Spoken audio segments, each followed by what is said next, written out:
ಅಬು ನ್ಯೂಸ್ಗೆ ಸ್ವಾಗತ. ನಾನು ಜಹೀರ್. ನಮ್ಮ ನಡೆ ಸತ್ಯದ ಕಡೆ.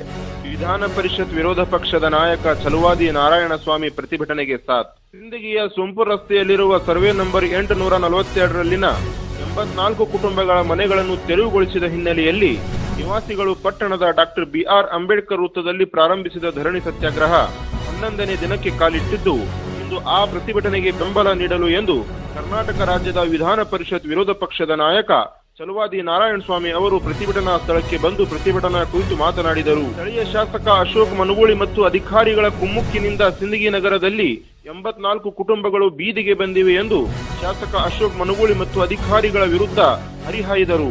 ನಾನು ಕೂಡಲೇ ಮುಖ್ಯಮಂತ್ರಿಯೊಡನೆ ಚರ್ಚೆ ಮಾಡಿ ನೊಂದ ಕುಟುಂಬಗಳಿಗೆ ನಿವೇಶಗಳನ್ನು ಕೊಟ್ಟು ಮನೆಗಳನ್ನು ಕಟ್ಟಿಕೊಡಬೇಕು ಎಂದು ಆಗ್ರಹ ಮಾಡುತ್ತೇನೆ ಎಂದು ಹೇಳಿದರು. ಶಾಸಕರೊಂದಿಗೆ ಕುಳಿತುಕೊಂಡು ಸುದ್ದಿಗೋಷ್ಠಿ ಮಾಡುವ ಅಧಿಕಾರ ಅಧಿಕಾರಿಗಳಿಗಿಲ್ಲ ಎಂದು ಇಂಡಿ ಉಪವಿಭಾಗಾಧಿಕಾರಿ ಅನುರಾಧ ವಸ್ತ್ರದ್ ಅವರ ಮೇಲೆ ಕಿಡಿಕಾರಿದರು. ಇಂಡಿ ಉಪವಿಭಾಗಾಧಿಕಾರಿ ಅನುರಾಧ ವಸ್ತ್ರದ್ ಅವರು ಕಾಂಗ್ರೆಸ್ಗೆ ಯಾವಾಗ ಸೇರಿಕೊಂಡರು ಎಂದು ಪ್ರಶ್ನೆ ಮಾಡಿದರು. ಈ ಸಂದರ್ಭದಲ್ಲಿ ಸಂಸದ ರಮೇಶ್ ಜಿಗಜಿಣಗಿ, ಬಿಜೆಪಿ ಜಿಲ್ಲಾಧ್ಯಕ್ಷ ಗುರುಲಿಂಗಪ್ಪ ಅಂಗಡಿ, ಮಾಜಿ ಶಾಸಕ ರಮೇಶ್ ಭೂಸೂರ್ ಸೇರಿದಂತೆ ಬಿಜೆಪಿಯ ಮುಖಂಡರು, ಪದಾಧಿಕಾರಿಗಳು, ಕಾರ್ಯಕರ್ತರು ಉಪಸ್ಥಿತರಿದ್ದರು. ಆಫೀಸರ್ಗಳು ಕೂಡ ಅವರ ಈ ಕುತಂತ್ರದಲ್ಲಿ ಸಹಾಯ ಮಾಡಿದ್ದಾರೆ. ಆಫೀಸರ್ಗಳಿದ್ದಾರೆ ಇದರಲ್ಲಿ. ಆ ಕಾಲದಲ್ಲಿದ್ದ ಆಫೀಸರ್ಗಳು, ಈಗಿರೋರು ಅವರಿಗೆ ಪಾಪ ಏನು ಗೊತ್ತಿಲ್ಲ. ತಾಲೂಕ್ ಕೋರ್ಟ್ ಆಯ್ತು, ಜಿಲ್ಲಾ ಕೋರ್ಟ್ ಆಯ್ತು, ಹೈಕೋರ್ಟ್ ಆಯ್ತು, ಸುಪ್ರೀಂ ಕೋರ್ಟ್ ಆಯ್ತು. ಇಷ್ಟಕ್ಕೂ ಹೋಗುವವರಿಗೆ ಸ್ಥಳೀಯ ಅಧಿಕಾರಿಗಳು ಏನ್ ಮಾಡ್ತಿದ್ರು? ಇದು ಪ್ರಶ್ನೆ.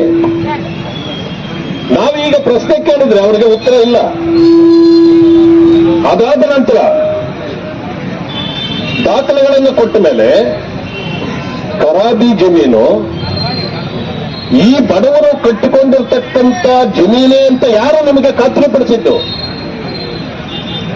ಅದು ಎಕ್ಸ್ಟೆಂಟ್ 21 ಎಕರೆ ಇದೆ. ಅದು ಆ 21 ಎಕರೆಯಲ್ಲಿ ಆ ಖರಾಬಿ ಜಮೀನು ಇಂಥ ಕಡೆನೇ ಇದೆ ಅಂತ ನಿಮಗೆ ಗುರುತು ಮಾಡಿ ತೋರಿಸಿದವರು ಅಲ್ಲಿ ರೆಕಾರ್ಡ್ ಇಲ್ಲ. ಇದು ಎಲ್ಲ ಕೂಡ ಅಧಿಕಾರಿಗಳು ಮತ್ತು ಆ ಕರ್ಜಗಿ ಅಂತಕ್ಕಂಥ ವ್ಯಕ್ತಿಗಳು ಸೇರಿ ಮಾಡಿರ್ತಕ್ಕಂಥದ್ದು. ಇದಕ್ಕೆ ಸ್ಥಳೀಯ ಶಾಸಕರ ಕುಮ್ಮಕ್ಕು ಕೂಡ ಇದೆ. AC ಅವರು ಅವರ ಜೊತೆಯಲ್ಲಿ ಕುಳಿತಿದ್ದಾರೆ. AC ಅವರು ಕಾಂಗ್ರೆಸ್ಗೆ ಯಾವಾಗ ಸೇರಿದ್ರು?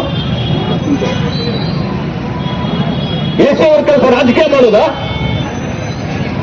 ಅಧಿಕಾರಿಗಳಾಗಿ ರಾಜಕಾರಣಿಗಳ ಜೊತೆಯಲ್ಲಿ ಸೇರಿ ಇಂಥ ಕುತಂತ್ರಕ್ಕೆ ಅವರು ಕೂಡ ಕುಮ್ಮಕ್ಕು ಕೊಟ್ಟಿದ್ದಾರೆ ಅಂತೇಳಿ ಎಲ್ಲರೂ ನನಗೆ ಹೇಳಿದ್ರು.